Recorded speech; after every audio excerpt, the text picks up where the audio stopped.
Après avoir construit sa cité idéale dans la République, Platon pose la question la plus grande de toutes. Comment devient-on philosophe ? Pour y répondre, il invente l'une des métaphores les plus célèbres de l'histoire de la philosophie, qui est l'allégorie de la caverne. C'est une histoire simple, mais qui contient tout le chemin de la philosophie, et qui peut nous aider à voir les choses autrement, à comprendre les problèmes d'aujourd'hui sous plusieurs angles. Imaginez une caverne souterraine. Des hommes y vivent depuis l'enfance, complètement enchaînés. Le cou, les jambes, les bras, leur corps entier est fixé. Ils ne peuvent pas bouger, ni même se retourner. Devant eux, seul un mur existe. Derrière eux, un feu. Entre le feu et les prisonniers, des silhouettes passent, portant des objets, des statues, des animaux. Et sur le mur, les prisonniers voient les ombres de ces objets. Pour eux, ce sont leur seule réalité. Entre eux, ils discutent de ces ombres, ils leur donnent des noms. Ils pensent qu'il n'existe rien d'autre dans le monde que c'est la vérité. Mais ce ne sont que des ombres, des reflets de reflets, des illusions. Platon dit, c'est notre condition ordinaire. Nous vivons dans une caverne, nous prenons les apparences pour la réalité, nous croyons savoir alors que nous ne voyons que les ombres. Maintenant, imaginez qu'un prisonnier soit libéré. Pas par lui-même, mais par une main anonyme.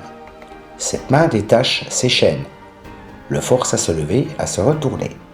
Et là, il voit le feu. La lumière lui fait mal, ses yeux, habitués à l'obscurité, souffrent. Il résiste. Il veut retourner vers le mur, vers les ombres familières. Mais la main le pousse pour le guider vers la sortie. Platon insiste sur le fait que ce prisonnier ne se libère pas tout seul. Car devenir philosophe, ce n'est pas une décision personnelle. C'est un geste extérieur, une rencontre, une question, un maître. Quelque chose ou quelqu'un qui nous arrache à nos chaînes. Le prisonnier libéré avance, il sort de la caverne et pour la première fois de sa vie, il découvre le monde réel, dont il ne pouvait même pas suspecter l'existence. L'herbe, les arbres, le ciel, le soleil. Mais la lumière est si forte qu'il ne voit rien. Il est aveuglé, il souffre.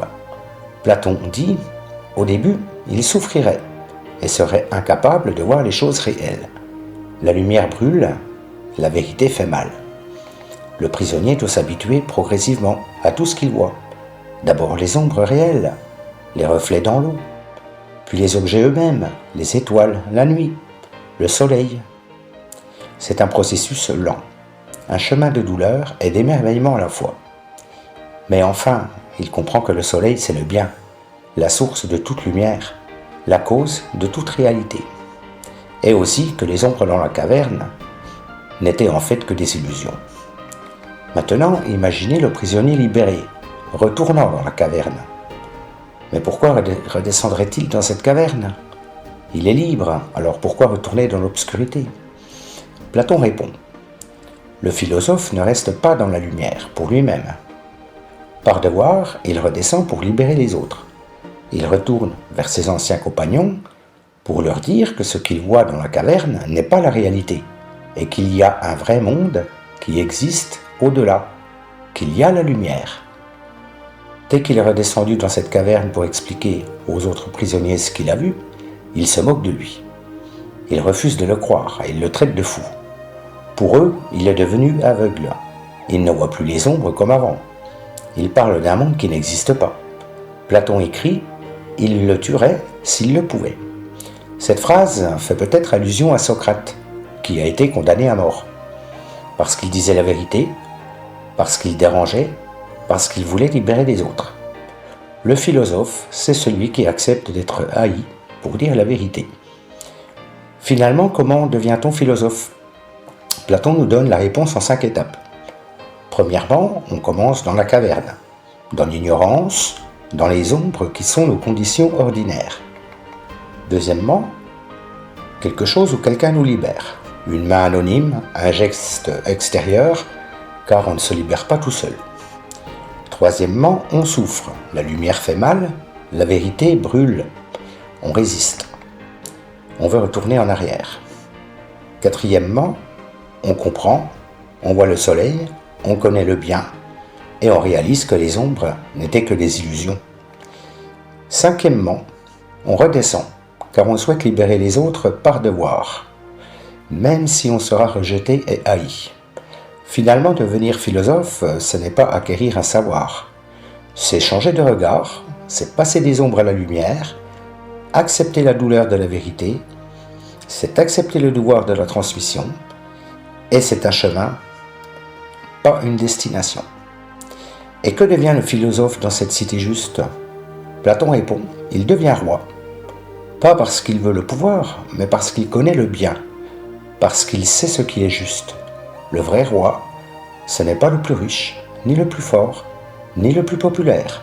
C'est le plus sage, celui qui a vu le soleil, celui qui connaît le bien. C'est le philosophe roi. Mais Platon sait que ce n'est pas facile, car dans une cité injuste, le philosophe sera rejeté, comme Socrate.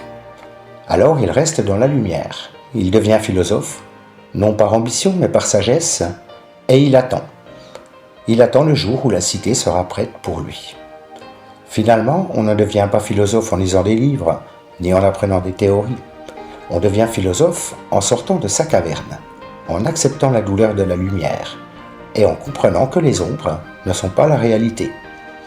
Et même si le chemin est difficile pour aider les autres à sortir de la caverne, c'est le seul chemin vers la vérité.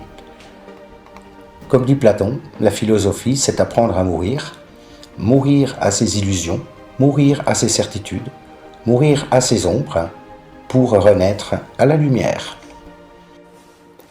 Dans la prochaine animation, découvrez les 5 régimes politiques et leur décadence progressive dans la République de Platon. Et Platon prédisait-il notre décadence politique ?